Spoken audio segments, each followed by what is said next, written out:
Ky podcast vjen për ju me mbështetjen e X1, Philip Lane Residence dhe 1001 Solutions. Zotë Mirtanika, shumë faleminderit që jeni me ne. Shumë risi sa i takon teknologjisë, duket sikur rritet bashkë me ne. Po, përshëndetje Mario dhe kënaqësi që jam pranë jush rrethpar në radar për të diskutuar për teknologjinë dhe inteligjencën artificiale.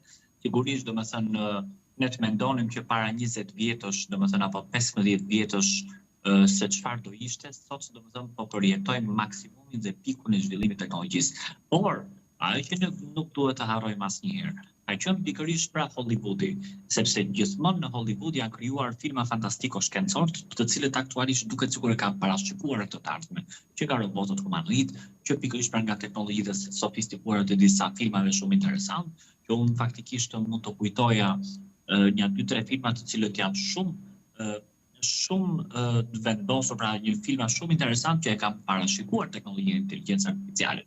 Duke filluar pikërisht pra me atë filmin Simulation 1, Sim 1 me Al Pacino, që u krijua pikërisht pra një këngëtare atëherë, domethënë ishte ideja, u krijua një këngëtare e cila kishte një zë shumë fantastik, bëri të mundur që një audiencë globale domethënë ta atraktojë me të, por e çuditshme ishte që njerëzit doshin ta takoshin. Dhe ç'është e vërteta nuk arritën ta takonin doskur, sepse ajo këngëtare ishte një gjuhë programimi. Pra ishte një gjuhë programimi e projektuar pikërisht pra në një holografi, pra holograma, që këtu kanë nisur që para 15 vjetësh apo 20 vjetësh. Rikujtojmë atë film tjetër që është me Will Smith, I, Robot. Duket sikur në ato film, për shembull, fjala vjen ndikon te ai fakti që robotët mund ta kthejnë në bumerang apo mund të na sulmojnë. Pra, filma të ndryshëm apo një film tjetër shumë interesant ka qenë edhe filmi Bicentennial Man, njeriu 200 vjeçar, shumë fantastik, që në një familje i zoti i shtëpisë mori një robot humanoid për t'i ardhur në ndihmë familjes, gruas në shtëpi etj. Por që pa këto filma para 20 vjetësh apo 15 vjetësh kanë qenë shumë interesant dhe ne nuk na prisë asnjëherë truri se po bëhet pak për batut, apo mendja që sot të realizohej pra nga Silicon Valley. Pastaj në trajt përgjithshme, pra u krijuan në Hollywood, në industrinë më të madhe amerikane të filmit, dhe sot ekzekutohen apo realizohen nga teknologjia më e madhe globale që ndodhet në Silicon Valley. Inteligjenca artificiale është një koncept, domethënë që është një koncept që ne aktualisht po na ndihmon në punën tona.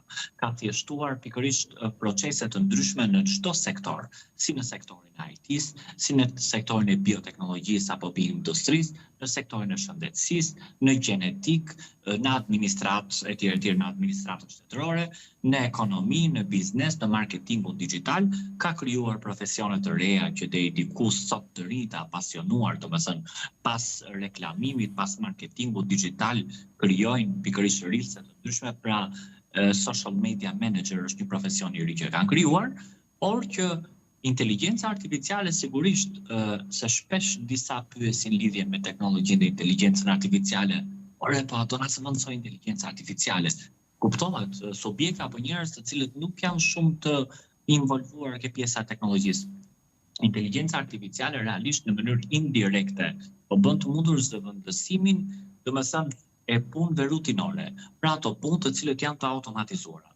Për shembull, ne kemi përmendur para shumë vitesh në industrinë e automobileve apo të elektronikës. Ka pas një staf shumë maspunojësish dhe produktiviteti mujor, për shembull para 20 vjetësh, stafi maspunojësish në një industri automobilash, produktiviteti apo rendimenti ishte i ulët 20-30 automobile në muaj.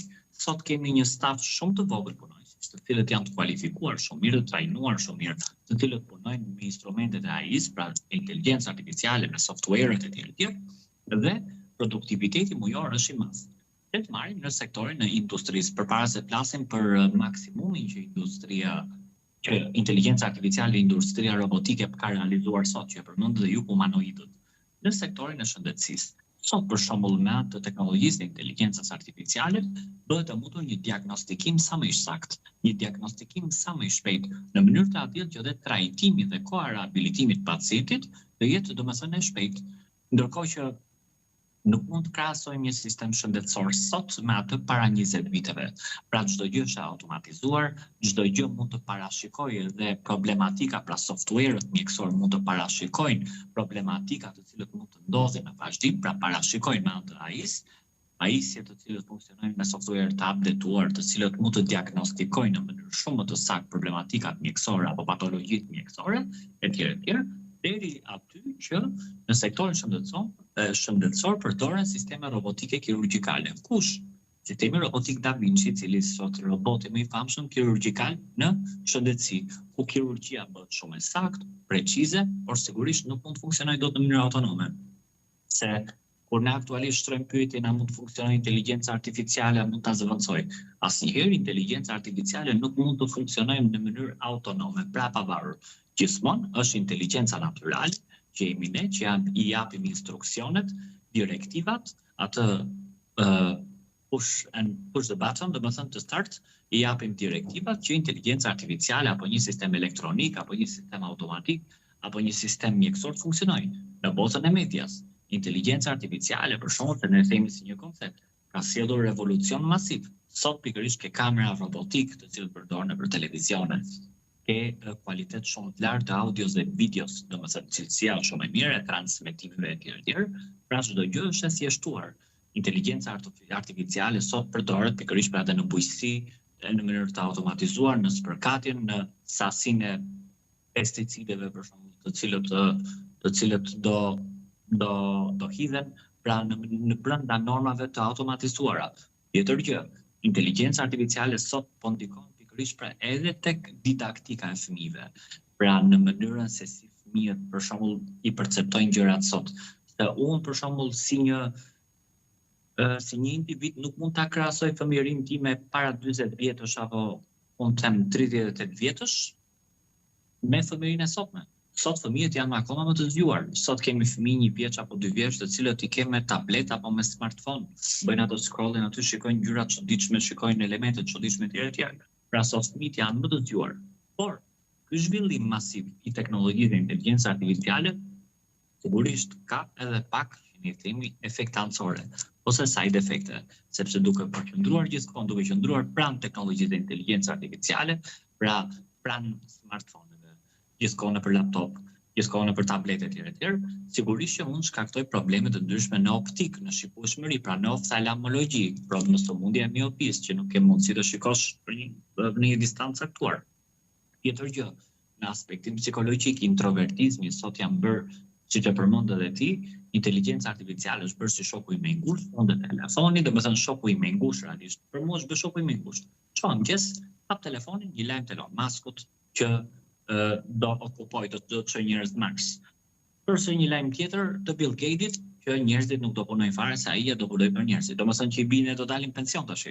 Një lajm tjetër të Jeff Bezosit që inteligjenca artificiale do zëvendësoj punojësit e Amazon, 50% punojësit e Amazon. Pra shokët e Trumpit. Kupton ti çfarë bëhet? Prandaj që themi që inteligjenca artificiale për ne të teknologjisë, unë flas për vete, është kthyer si ai shoku më i ngushtë, pra kolegu digital, mjeku digital, avokati digital, ekonomisti digital, që me këto çudirat që po dalin sot, duket sikur s'ke nevojë fare ta pish atë kafen e mëngjesit që ti je gati për punë. Pra duket sikur atë kafen e mëngjesit me atë lajmin e teknologjisë dhe AI direkt ta jep atë efektin në mendje, që ti fillosh me hiperaktivitet, me energji pozitive etj. Pra, ndodhin shumë gjëra. Unë për shembull si inxhinier fizikant dhe prej shumë vitesh edhe IT, sot domethënë inteligjenca artificiale në botën e IT s'ka thjeshtëzuar shumë gjëra. Dikur lodheshin për të krijuar infrastruktura rrjeti, konfigurime servera etj. Sot me atë software-eve të updateuar, janë shumë automatike, gjëra shumë thjeshtuara. Duket sikur deri diku në mënyrë indirekte inteligjenca artificiale po na dominon, por asnjëherë na zëvendësoj, sepse ne e krijojmë, edhe ne duhet ta panaçojmë më së miri për qëllimet tona. Nëse ne keq përdorim inteligjencën artificiale, atëherë inteligjenca artificiale do kthehet në armikun tonë më të ngushtë, pra bumerang, efekti bumerang. Ermand, nuk e di, ti the shpjegove shumë gjëra, po ka ndalë edhe shumë lajme, po ashtu një ndër ta është Elon Musk, që para disa ditësh tha që në 2036 nuk do ketë Elon Musk është më çudi, unë jam fan shumë i madh i Elon Muskut, bravo i qoftë, inxhinier, i vet, i ka hedhur, domethënë nga letër i ka hedhur domethënë në mënyrë racionale. Ai ka bërë në mënyrë racionale, por a do të kemi në 2036 siç tha ai, njerëzit nuk do punojnë më, do janë robotët ata që do punojnë për ne. Edhe çfarë do të bëjnë njerëzit, do të dalin pension siç theti pak më herët? Shiko, ç'është e vërteta në një farë mënyrë, domethënë shumë interesante kjo Mario, sepse unë si inxhinier biomjekësor, pas nesër mund dalë një inxhinier biomjekësor një Ermand ai, që mund të zëvendësoj se mund të jemi parë që mund dalë pension nga inteligjenca artificiale. Por, le të kthehemi pikërisht nga Elon Musk. Elon Musk unë jam edhe pak kritik, por e suportoj jashtëmase.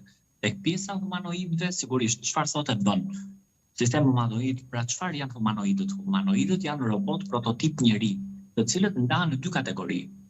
Humanoid komercial, të cilët janë robot të ngjashëm me njeriu, kemi edhe humanoid utilitar, të cilët janë më të lirë në çmim, edhe përdoren për qëllime, për shembull fjala vjen siç ishte ai roboti Neo që kishte dalë para pak muajsh në Shtetet Bashkuara të Amerikës, që do u vinte në ndihmë grave për punë të shtëpisë. Fantastike, gratë kanë shumë përgjegjësi, për shembull roboti të fusi rrobat se po e bëjmë diçka për batuta dhe ne. Roboti të fusi pikërisht pra rrobat në lavatrishe, roboti të gatuaj etj. Pra ka elemente të cilët janë krijuar. Robotët komercial humanoid janë robotët të cilët krijohen midis kampeve të fuqishme të teknologjisë. Për shembull, fjala vjen Shtetet Bashkuara të Amerikës, edhe bloku Kin, Japoni etj. Të cilët krijojnë sisteme robotike humanoide për të krijuar, për të treguar muskujt. Domethënë se kush nga ne ka teknologjinë më të avancuar. Robotët humanoid po krijohen vazhdimisht. Edhe Elon Musk me këtë kompani Tesla të sistemeve humanoide, sigurisht domethënë është një gjë që është realizueshme. Kemi parë pikërisht pra edhe lider botror, siç është pikërisht pra Melania Trump, e shoqëruar nga sistemi robotik humanoid Tesla i Elon Muskut në tapetin e kuq, që do të thoshte, domethënë ka dashur të deklarojë të japë një mesazh global që Shtetet Bashkuara si gjithmonë mbetet pjedestali i teknologjisë dhe lideri kryesor i dominancës globale.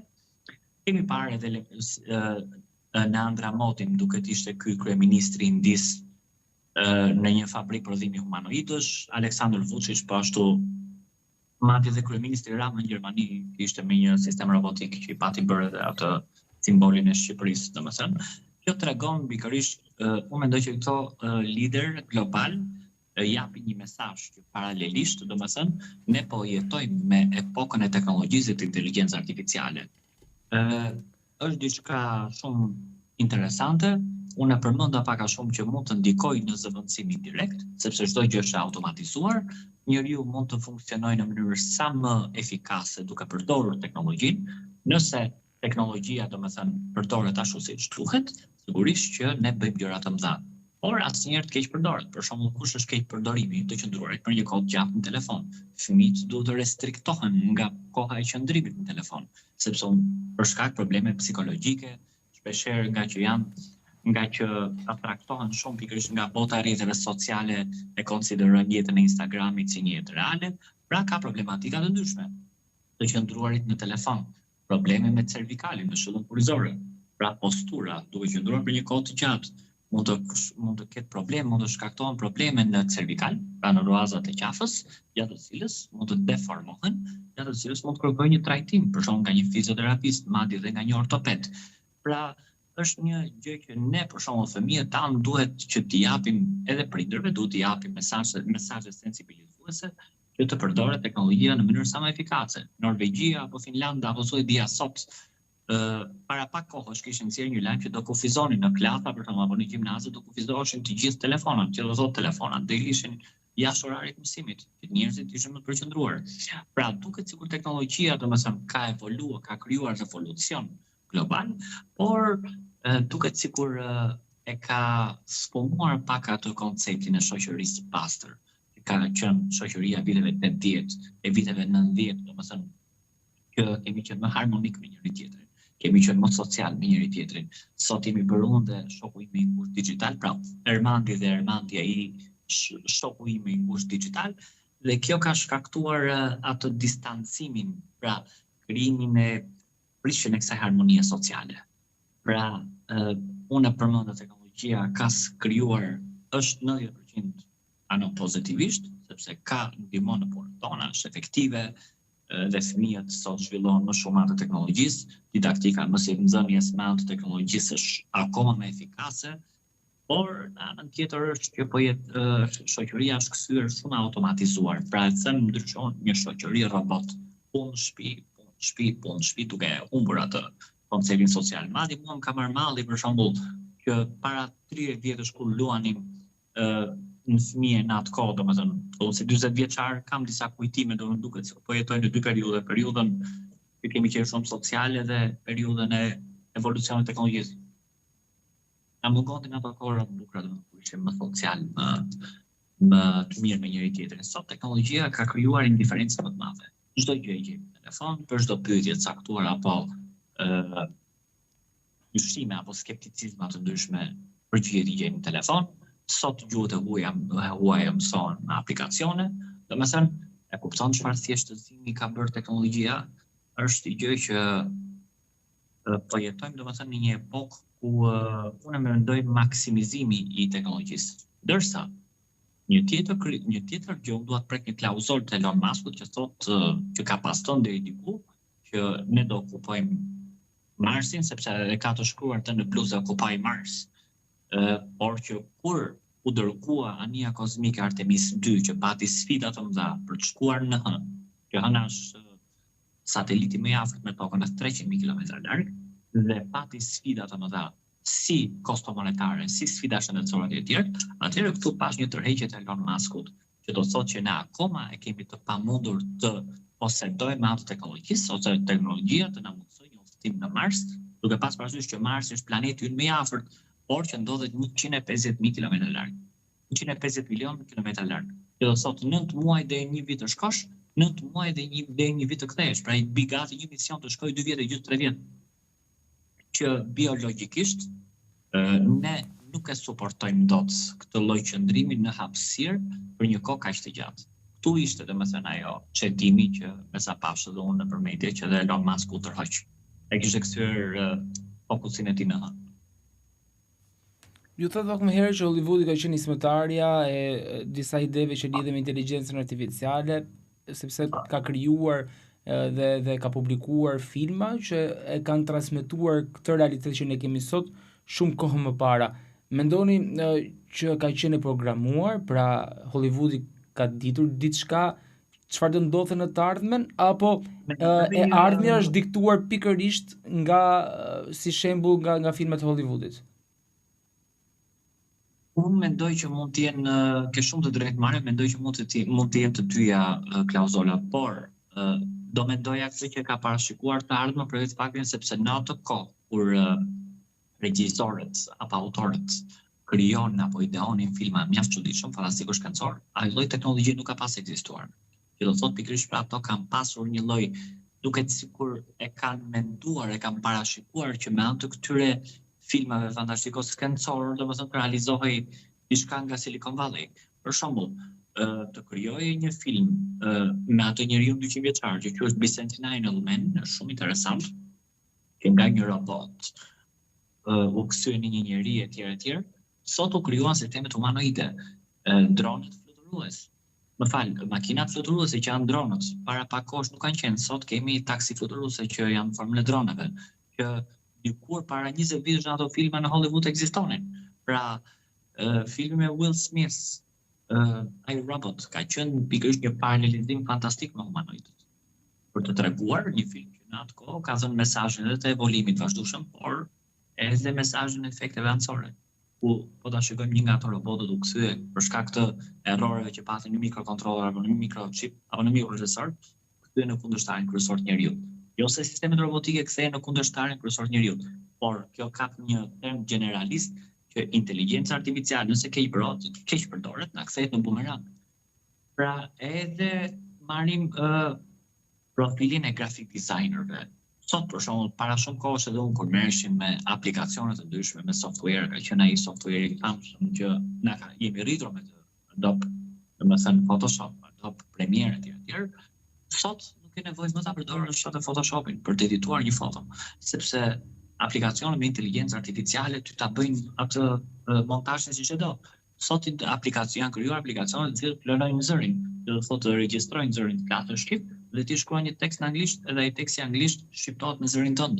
Pra, janë krijuar aplikacione të cilat nga një fotografi të bëjmë video të animuar, grup më i famshëm domethënë, që ti për shembull vjen je këtu, edhe Elon Musk është në botën e tij atje, bashkon dy fotografi, njofton të shkruar në anglisht, për shembull fjala vjen let's play basketball together, edhe ky aplikacion të nxjerr duke luajtur me Elon Musk në basketball.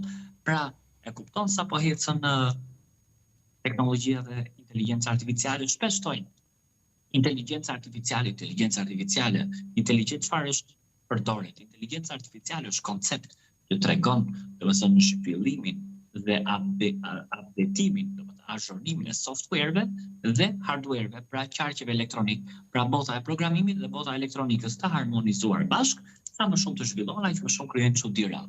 Pra kjo është ideja. Sot për shembull, para shumë vitesh nuk kishim dëgjuar për makina automjete self-driving cars.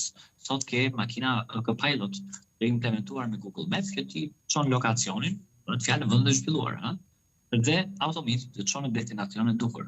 Pra shumë gjëra po ndodhin, shumë koncepte, shumë startupe. Erman, për të kuptuar, a ka një qytet, një shtet ku ka vazhduar një testim pilot, që janë duke u implementuar pikërisht këto ndryshime dhe na duket sikur po jetojmë në një botë virtuale, ndoshta për të kuptuar se sa larg jemi ndaj tyre. Disa shtete sigurisht janë shtete të cilët investojnë shumë në teknologji. Domethënë ku eksperimentojnë, mund përmendim ne dim lideri kryesor rast politik dhe ekonomik edhe i teknologjisë të Bashkuara të Amerikës, por nuk mbeten brapa edhe Europa e Veriut, pra vendet skandinave. Suedia, që vazhdimisht ka investuar shumë në shëndetësi, në këto kirurgjitë robotike që bëhen. Kemi edhe Gjermania është një vend që investon shumë në botën e elektromekanikës, pra të automobileve, domethënë etj. Japonia, pra janë disa shtete të cilët janë të shquara.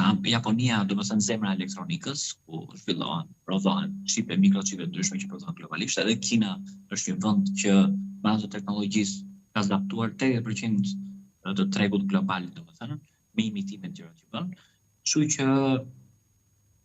mendoj që ekzistojnë disa, siç e përmenda, janë disa vende ku investohet shumë në teknologji. Pra, pika kryesore e investimit është vetëm të hedhim paratë e tyre në inovacione. Shqipëria është një vend që për shembull ka të ri shumë të apasionuar, ka të ri, domethënë, të cilët e kanë shumë qejf botën e IT-s, botën e programimit, botën e medias, botën e graphic designing, programimit, domethënë është një vend aplikativ që realisht, domethënë, këto të ri azhurnohen nga teknologjitë e huaja. Që do të thotë që edhe Shqipëria është një vend që nuk mund të themi që mund të jetë si Suedia, apo si Japonia, apo si Gjermania, apo si Bashkuara të Amerikës, por shikoj që aparatura të ndryshme, teknologji të ndryshme aplikohen në forma nga më të ndryshme. Pra, ajo që ne shikojmë është brezi të rive sot që kanë dëshirë të mësojnë, kanë dëshirë krijon, janë goxha startupe, domethënë të cilët eksperimentojnë me biznese të vogla, aplikimin e programeve, softwareve në biznese të vogla dhe të mesme etj. Pra, është një vend që unë mendoj që gradualisht do fillojë të përshtatet me inovacionin. Zoti Mërtenika, ose Erman, siç unë të thrasni për dishmëri, çfarë mendoni se fiks, ma andi për të qenë akoma dhe më komod në bisedën që po zhvillojmë.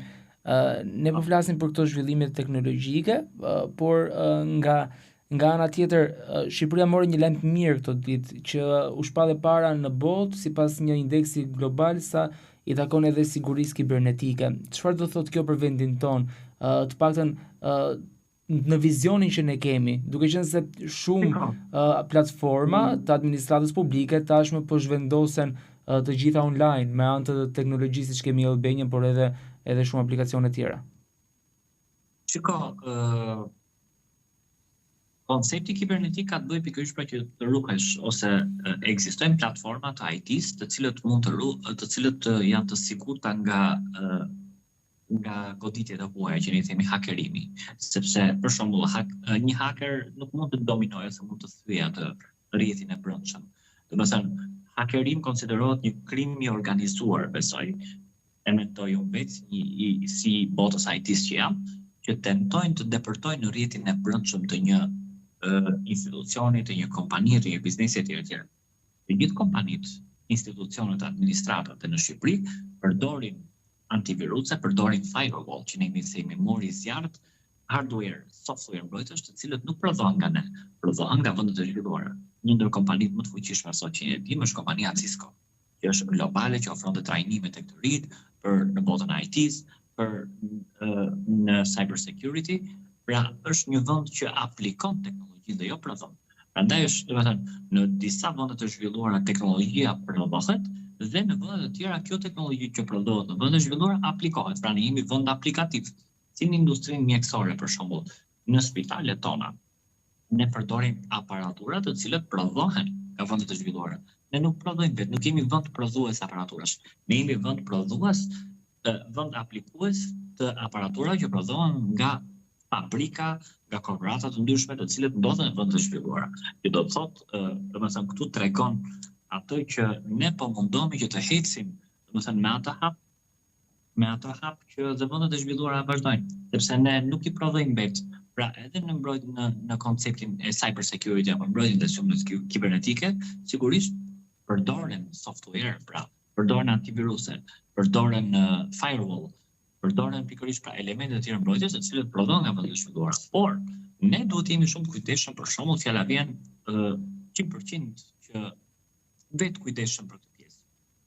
Që në telefonat apo smartphone-et tonë, ne kemi aplikacionet bankare, kemi e-mailet, kemi rrjetet sociale. Ideja është që pikërisht këtu aplikacionet jenë të azhurnuara, të updateuara, të kemi një antivirus në telefon që të jemi sa më të sigurt, të memorizojmë ose të krijojmë passworde të cilët nuk janë të komplikuara, por që t'i mbajmë mend ose t'i shërojmë diku. Pra të dim të mbromi, mos klikojmë linke të ndryshme të cilët vinë nëpër email, nëpër Facebook, nëpër linke të çuditshme të cilët mund të na hakerojnë, për shembull emailin, mund të na hakerojnë rrjetet sociale. Pra duhet të jemi vigjilent ke kjo pjesë. Edhe në përdorimin e laptopëve, Windows-ut për shembull duhet të jenë të azhurnuara, të updateuara. Antiviruset duhet të jetë i blerë, pra me licencë, duhet të jetë i updateuar. Duhet kemi firewall-at aktiv. Pra vetë njeriu duhet të jetë i kujdesshëm, sepse askush nuk marr përgjegjësi pikërisht pra nga një problem që ndodh. Nëse ne nuk zbatojmë pikërisht pra këto elemente kryesor, të cilët janë të rëndësishme dhe bazike. Mandi, shumë faleminderit për këtë intervistë, faleminderit shumë për të gjitha risitë që sollen nga fusha e teknologjisë, siç bëjnë gjithmonë, me kaq thjeshtësi, por edhe me këto shembuj praktik që ta bëjmë akoma më të kuptueshëm edhe për publikun. Për mua aktualisht Mario është kënaqësi e madhe që isha pranë jush në radar. Ideja është që shpresoj që herën tjetër domethënë teknologjia mos ta ketë zëvendësuar të dyre, pra që të jetë një Mario AI dhe një Armand AI, sepse ndryshe do na ndjeki vetëm robot. Pra ato që na ndjekin robot do jenë. Kështu që prandaj është ajo që ne e menaxhojmë teknologjinë, e menaxhojmë inteligjencën artificiale, që ta përdorim sa më mirë në punën tona dhe jo të na zëvendësoj. Por dije për siguri që mund të jemi parë që mund të zëvendësohem nga AI-ja. Shpresojmë shumë që jo. Faleminderit shumë Mandi. Pafshim. Mirupafshim.